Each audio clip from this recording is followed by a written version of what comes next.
Facing challenges and overcoming setbacks is part of doing business. Whether you have the expertise to survive them or not could mean the difference between success or failure. Welcome to We Are Women, featuring revealing conversations that provide invaluable insights into the success secrets of female masterminds. A must listen for every entrepreneurial woman.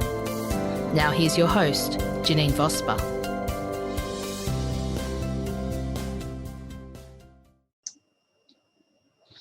Hi, it's Janine Vosper here, and welcome to the We Are Women podcast. Today, I have a special treat. I've got Rebecca Whitman here. Now, Rebecca is a success coach. Let me start all that again. I've been out at meetings all morning, so let me just...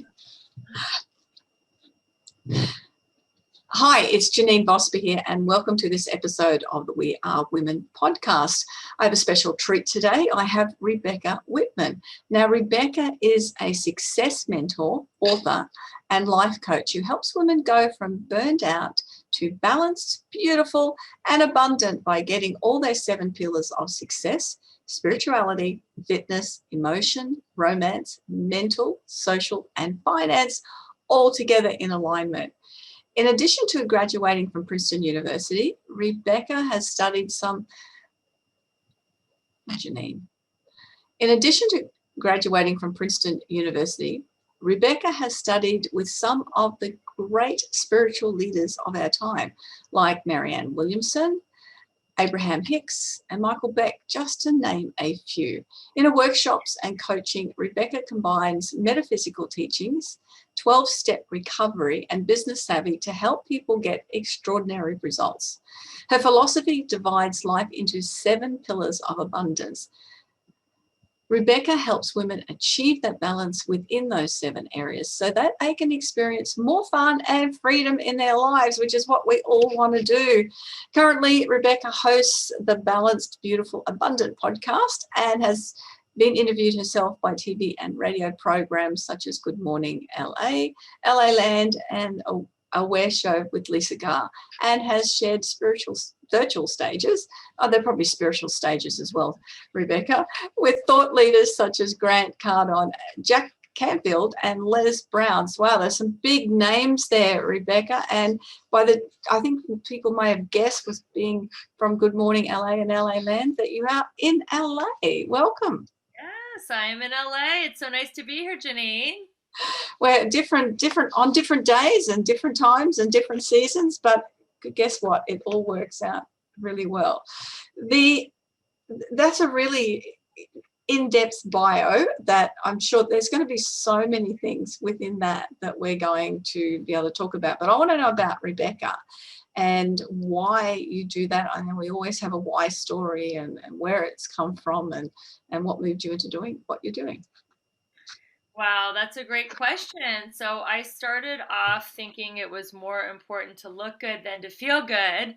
So I did everything perfectly. I went to school, I got good grades, I graduated from Princeton, and I started my path. I wanted to be in the entertainment industry, and they told me that I had to start off in the mailroom, and I was like, but I just graduated from Princeton.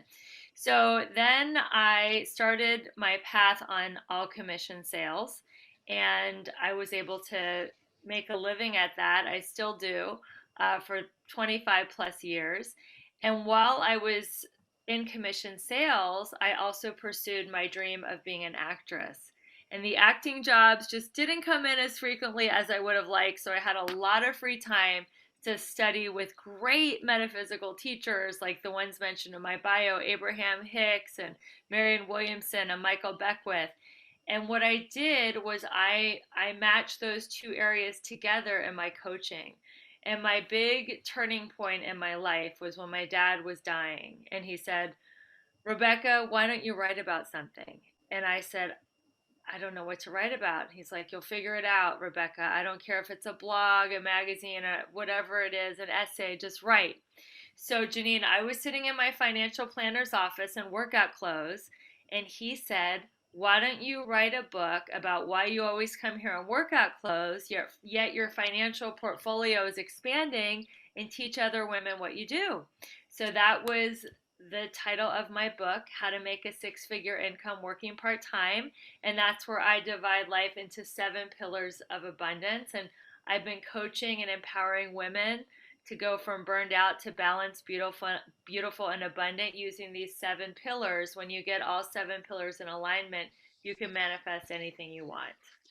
And I mean, that's an important factor, those 7 points. I teach people, one of my presentations I do is the myth of the, I'm trying to think of the word now, but I've lost what I was going to say, but the myth of having a balanced life, because that we tend to think that we have to assign a certain amount of time to that, certain amount of time to that, certain amount of time to that, certain amount of time to that.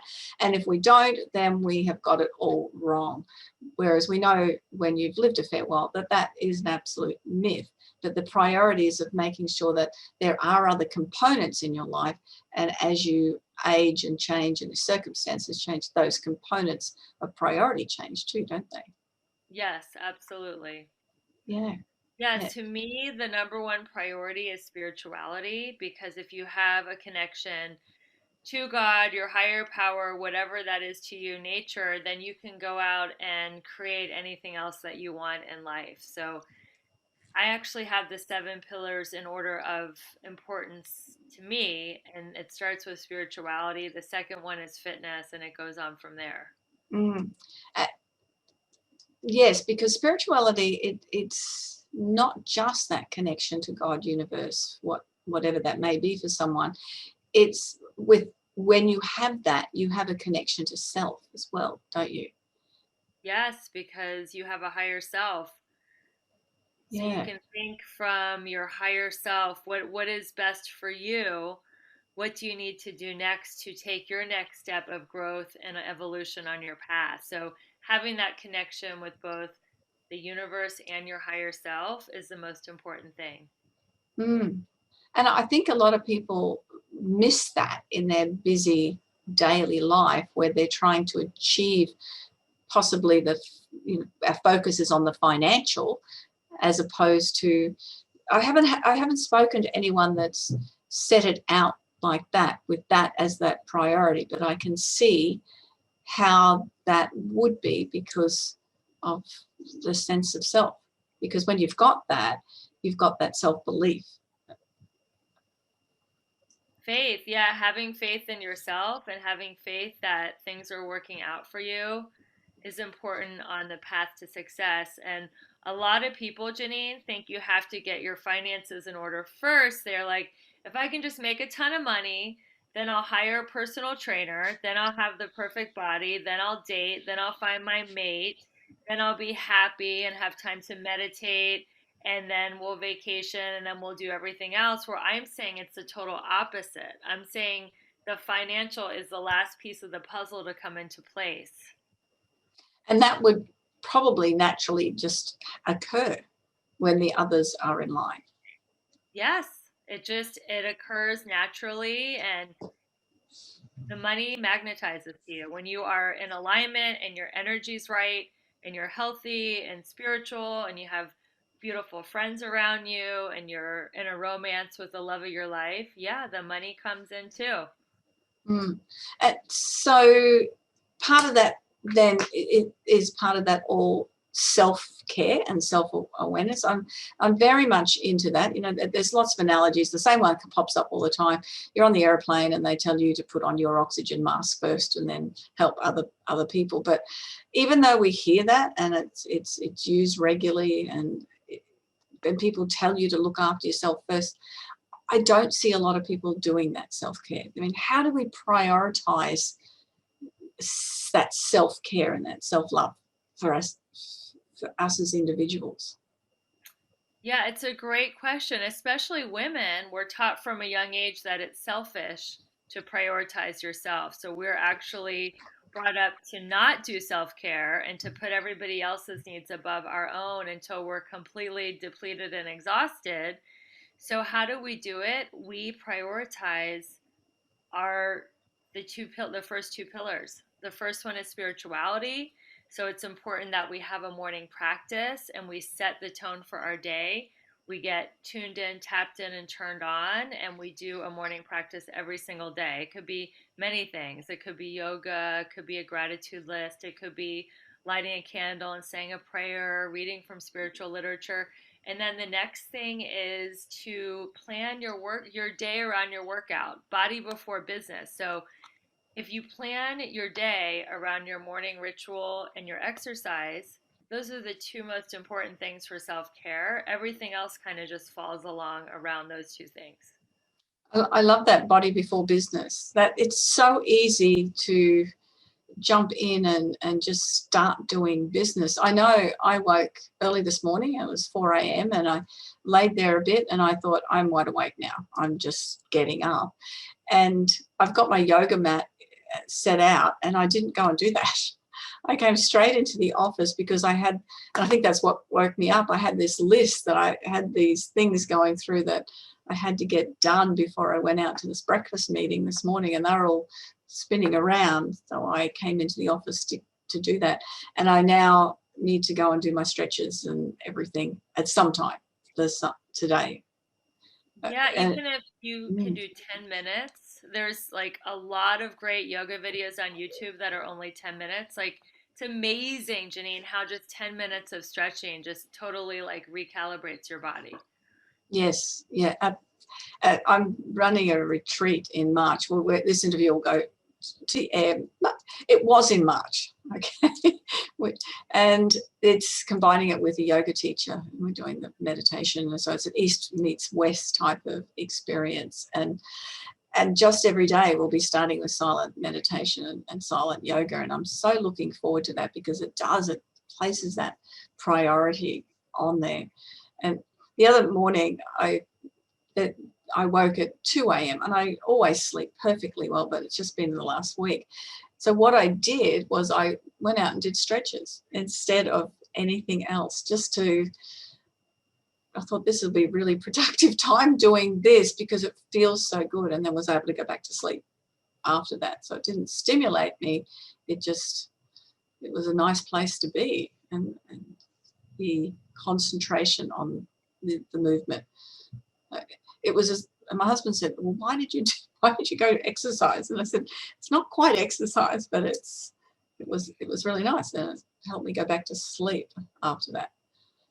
Absolutely. And I know a lot of your listeners are very focused on business, but it's amazing while you're doing yoga or exercising, you do get downloads, you do get epiphanies and revelations of, oh, I need to go call this person, or this is the next step that I need to take in my business. It's kind of like when you just get some distance from it and you can move your body, your blood, and everything gets going to your brain, it gives you a lot more clarity. One of my favorite phrases is, move a muscle, change a thought.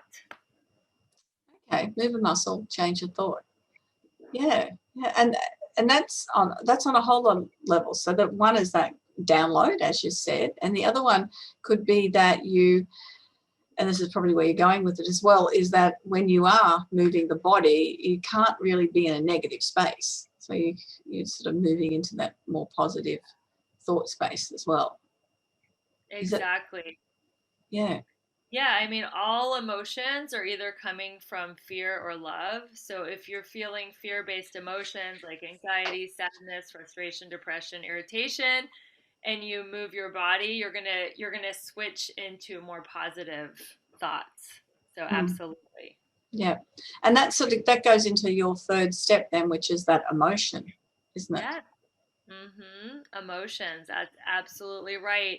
Having your emotions be centered, especially in these times. You know, we were chatting. I know the pandemic isn't as bad in your part of the world, but I'm in LA. We're still pretty much on lockdown, and people are getting really, really emotionally triggered. You know, divorce rates are sky high, alcoholism, even suicide, and finding ways to stay emotionally centered and calm when there's so many unknown variables happening in the world, that's so important. It is definitely important. And I know we were only in lockdown for a very short period of time where I'm based.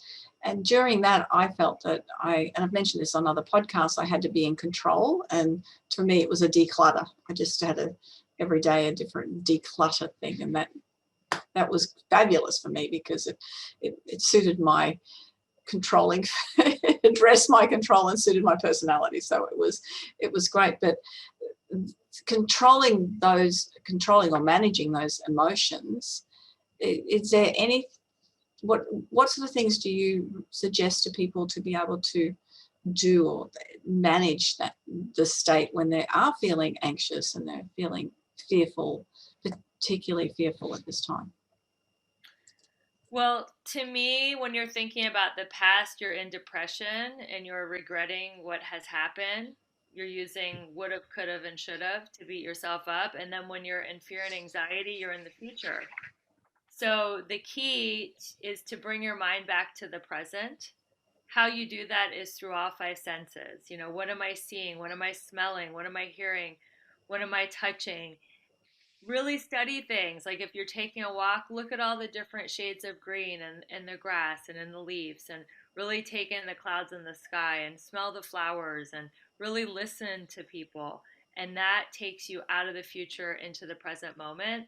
And then take a deep breath, because taking a deep breath, if you're feeling a lot of anxiety and fear, it takes you again, the breath will bring you back to the present moment. And then instead of worrying about the future, which we don't have control over, especially in a pandemic, just what is the next thing? Like, what is the next thing that I need to do right now to get my day going? Do I need to take a shower? Do I need to return a phone call? Do I need to check my emails? Just do the next thing instead of getting so far ahead of yourself with everything that you need to do.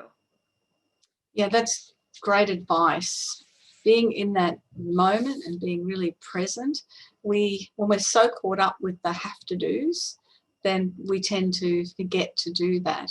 I remember I went on a hike a few years ago now where was I?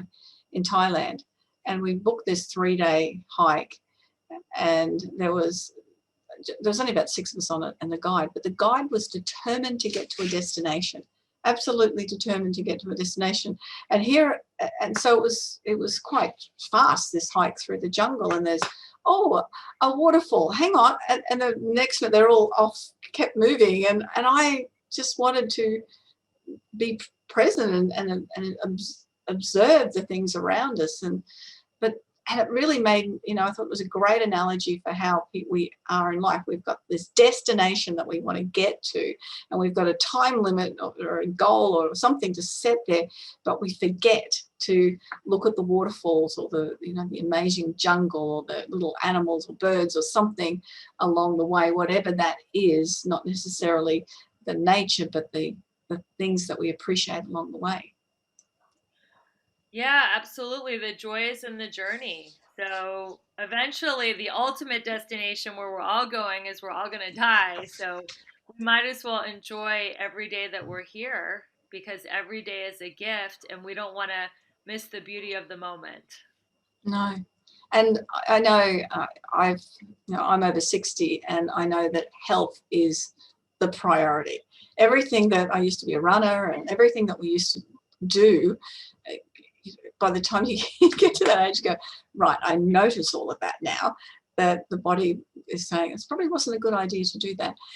But still being fit and healthy and well and all of that is so important. Whatever it looks like to each individual is just, it's a lifelong thing. I remember I taught aerobics for about 10 years, and I remember my brother, when I was studying it, my brother-in-law said, okay, so what happens when you finish doing that? And it was, I don't think I'm going to finish doing exercise. I just think it's going to be what I do forever, whatever it looks like. It looks very different now than when I was a runner, but it's something that all of us being conscious of, I think, isn't it? Whatever it looks like to you, but the health, you can't get back. Yeah, it's health. Health is wealth. It's our number one resource. We can have all the money in the world, and if we're in a hospital, tied up to an oxygen tube, we're not able to enjoy it, then it means nothing. So, absolutely, health is wealth, and health is our number one resource and priority. and just find something that's fun. It's so funny, Janine, because I used to teach aerobics in the 80s too. It was fun. All the lovely leotards and tights and yeah. Olivia Newton-John, Let's Get Physical from Australia. That was the Absolutely. craze. But yeah, now I do different things now, and I'm sure it's going to evolve as I get older. So it's just find something that's fun. Always walking is always great exercise too. Yes, and walking in nature in particular, because it feels energizing just to be out there. Something I read of yours, and I want to ask it. You had a statement that said, "How does rejection sculpt the soul?" And it was a bit of a, I wonder what you mean by that, and what do you mean by that? Probably, it's a good question. Yeah, so I moved to LA to become an actress, and I went on a lot of auditions, and I did not get the parts that I want. I had some bit parts on some big shows like Friends, CSI, and 24, but I never was able to like make a career out of it. And it humbled me because when I moved to LA, I just thought I was going to get everything that I wanted, just like I did before I moved here, and I didn't. So I like to say that God loves me humble because when I'm humble, I can learn things. And when I get everything I want, my ego is totally satisfied, and then my ego is like, okay, now what do I want? Now what do I want? Now what do I want? And I was humbled. I didn't get something that I really, really wanted, and I had to learn, why I didn't get it. Maybe it wasn't my path. Maybe that's not where my true dharma or talent was going to serve the most people.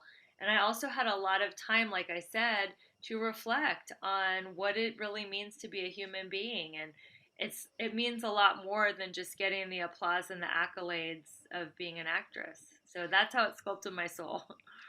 Two things. I'm going to have to go looking to past episodes of Friends and CSI 24 to see if I can spot you. That's great.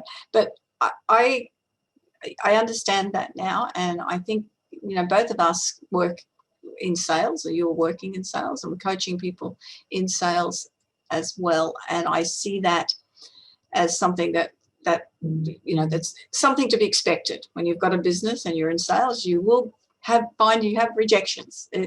Not everyone wants your product or doesn't want your product at that particular time.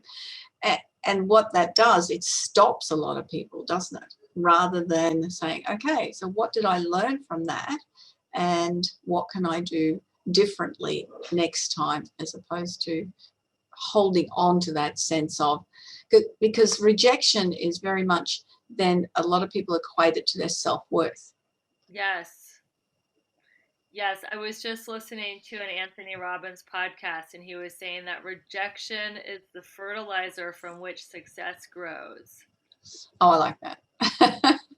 He comes up with some great one-liners, doesn't he? It's good. So rejection is a big part of being successful, and especially in sales. I mean, it's a big part of it. A lot of people aren't willing to go through the rejection to get the sale, or to learn how to sell, and it's all part of it. And sometimes I still take it personally, but it's never personal. It's always about the other person.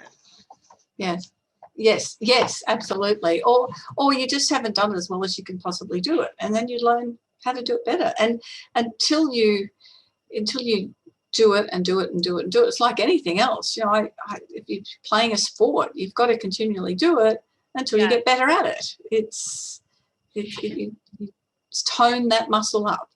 It's the 10,000 hour rule. If you can do something for 10,000 hours, you can be great at it. Mm-hmm. Sorry, go on. I don't even think about the rejection and sales as personal, because I believe in myself as a salesperson, and I believe in the product that I sell. Mm-hmm. And it's just like, okay, I did my best, and it's not for them.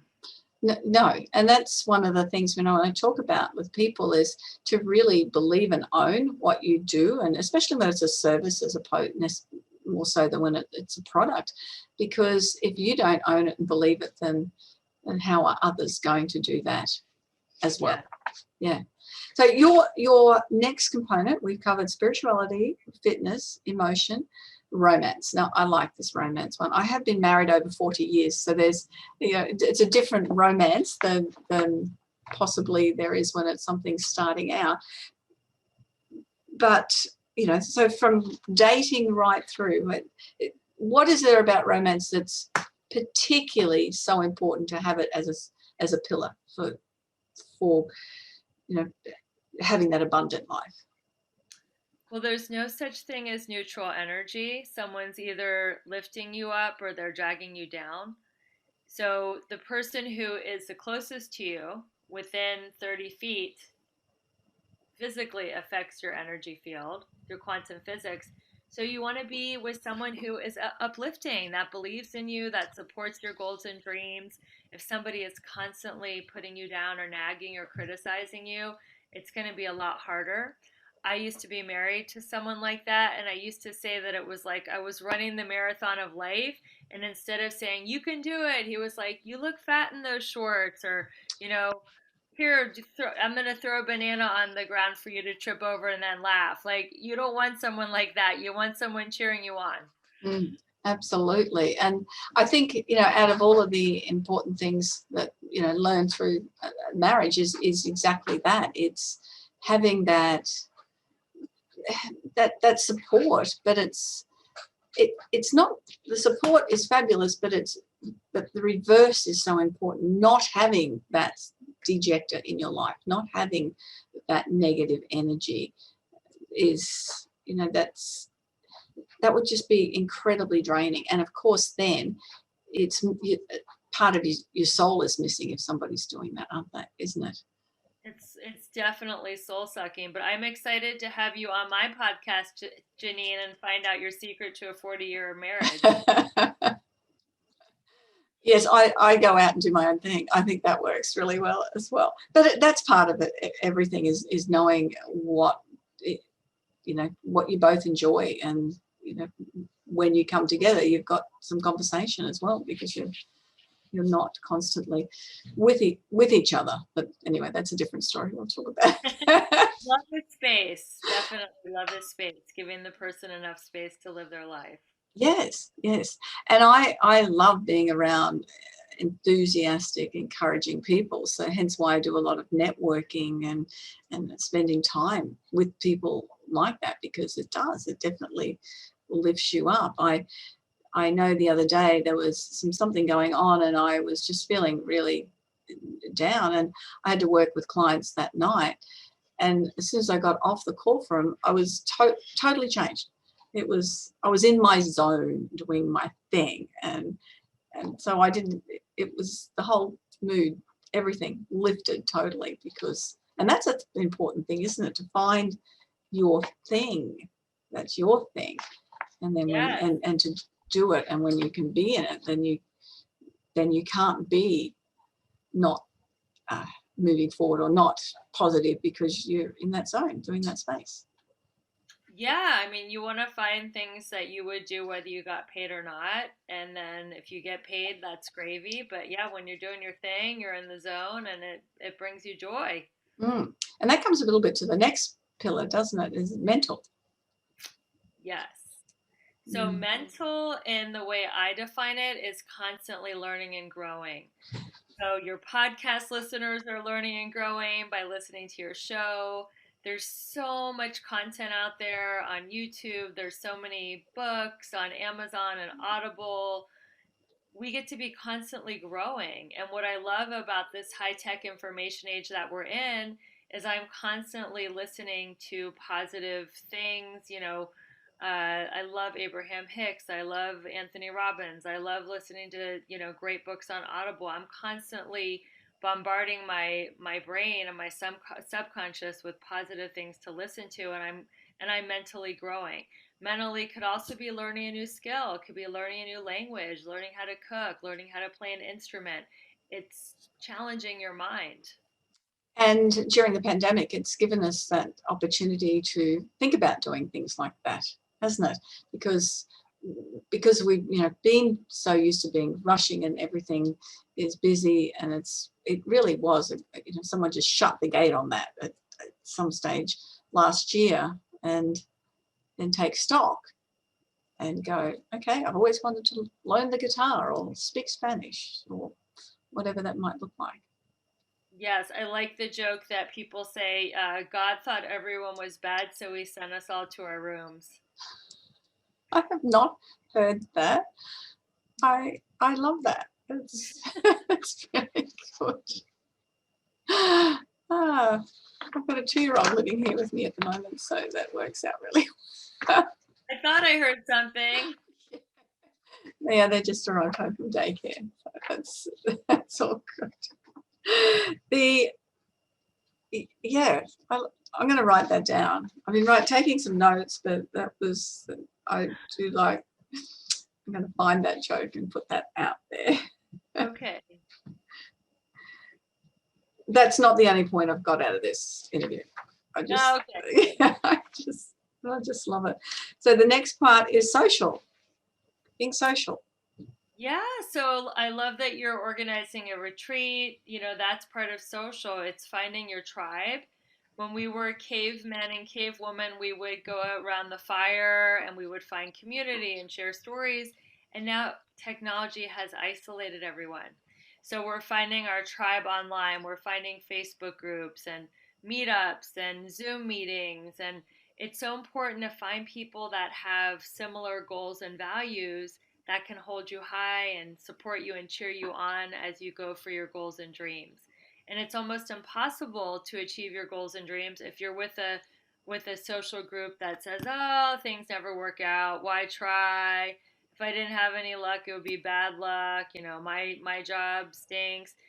It makes it a lot harder to be around negative people than it is around positive people. So I encourage your listeners to find community, find their tribe, either in person or online. That is so important to. I love the description of the tribe, and it's those people that lift you up. I run mastermind groups for women, but I also have a mastermind group that I've been part of for a few years, and that ability to lift each other up, and we meet online once a month, and to we talk about the things that's going on in our business, but it's the main reason we get online is to do exactly that. It is vitally important to have that there and that support, and often I find sometimes the extended family isn't necessarily the best people for that, is it? Because especially when you're business and they worry about you doing something and whether it's the right thing for you, whereas you get the right group of friends and associates, and that makes a lot of difference. They worry about you, and a lot of times they don't believe in you because they've seen you do really silly, stupid things. And they're like, "Oh, now she thinks she's going to be like this superstar entrepreneur. Well, I knew her, when she could barely pass math class, or when she was puking behind the dumpster after the party." So, they don't really think of you as being a superstar that you can be. So it's great to be around other people who can see the higher version of you. Yeah, that's a wonderful description of that.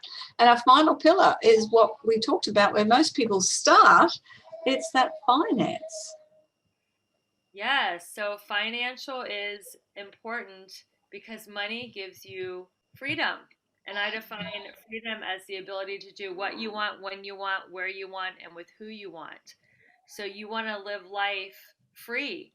You don't want to work for time because dollars for hours is a limited paradigm. You want to find a way where you can have unlimited income, and you also want to have multiple income streams. So Grant Cardone says we should all have 7 income streams.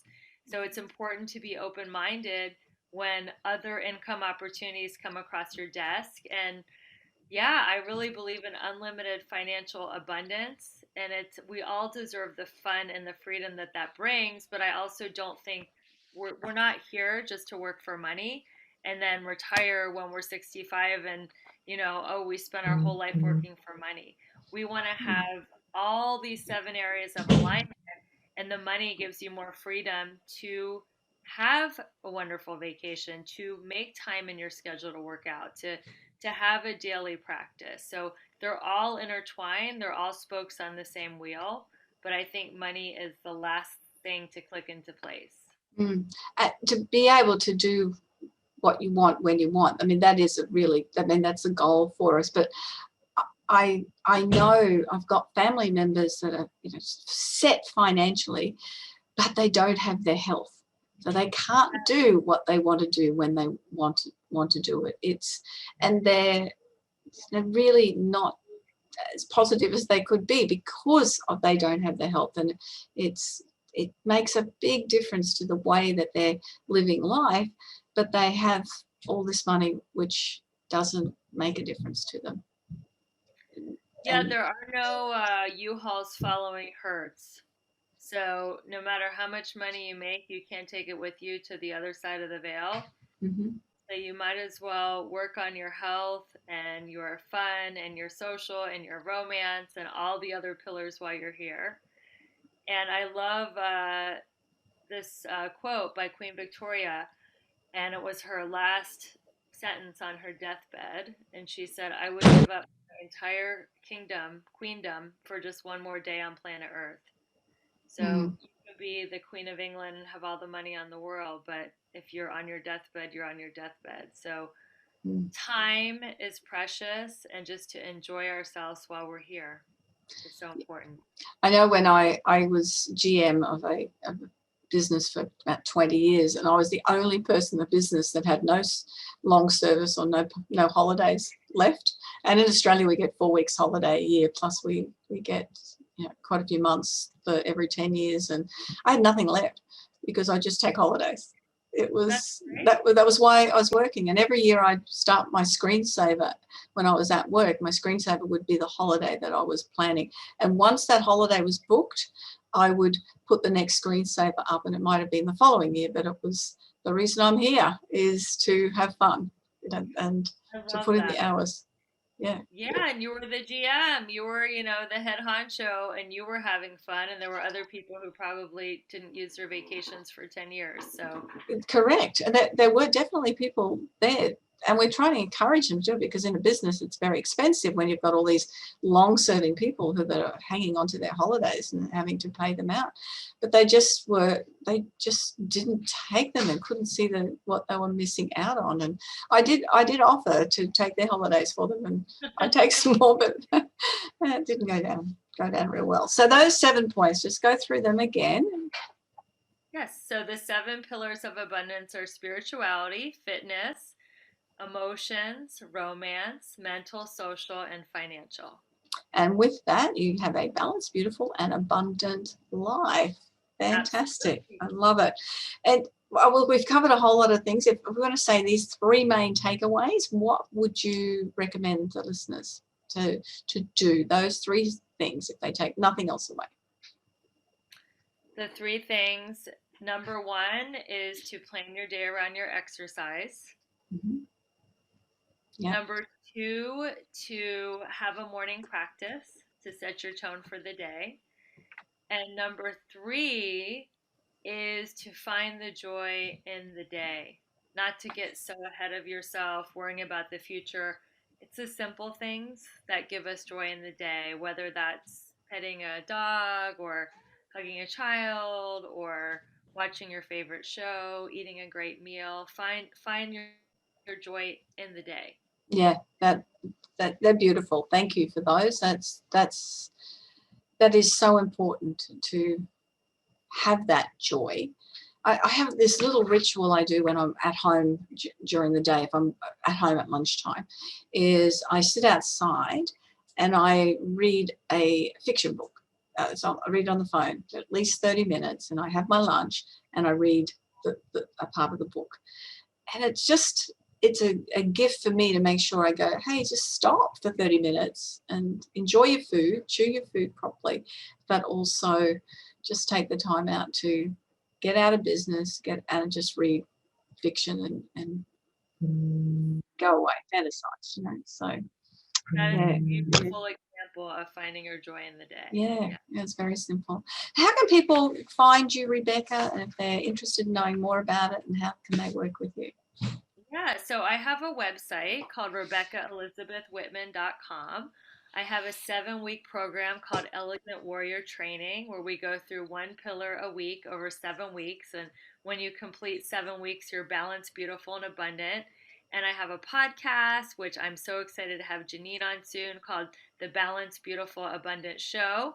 And if you're not sure which area of life is in or out of balance, I have a really fun and easy balance quiz. It's a 2 or 3 minute quiz. It gives you a quick snapshot of your life so you can see which of the 7 areas are working and which need more support, just so you can kind of assess your alignment. Oh, that's great. And someone can just get in contact with you and just get that little test and see how they go? It's on the website. Okay, it's beautiful. Whitman, yeah. And that'll be on the podcast notes, so people will be able to find that. So thank you very much, Rebecca. I know we've done different time zones, different seasons, as I said right at the beginning, but it's lovely that you were able to join me on the We Are Women podcast for this conversation. Lots of great ideas. Thank you so much, Janine, for having me on your show. I really enjoyed our connection. Most welcome. And that's another episode of the We Are Women podcast. I really thank you all for listening. And remember, you can go to my website, janinebosper.com. If you're not sure about how things are going within your business, you might need a little bit of assistance. If I can't help you, then I have got this wide range of experts that I can put you in line with. So go on and book a strategy call. If you loved what you've heard on the podcast, please leave a 5-star review. It's always appreciated. And I look forward to you joining me and the next time on the We Are Women podcast. Bye for now.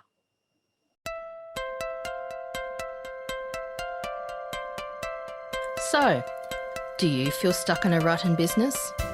Visit speechperfect.com.au and download Janine's free ebook to avoid the 5 most common stumbling blocks women face in business.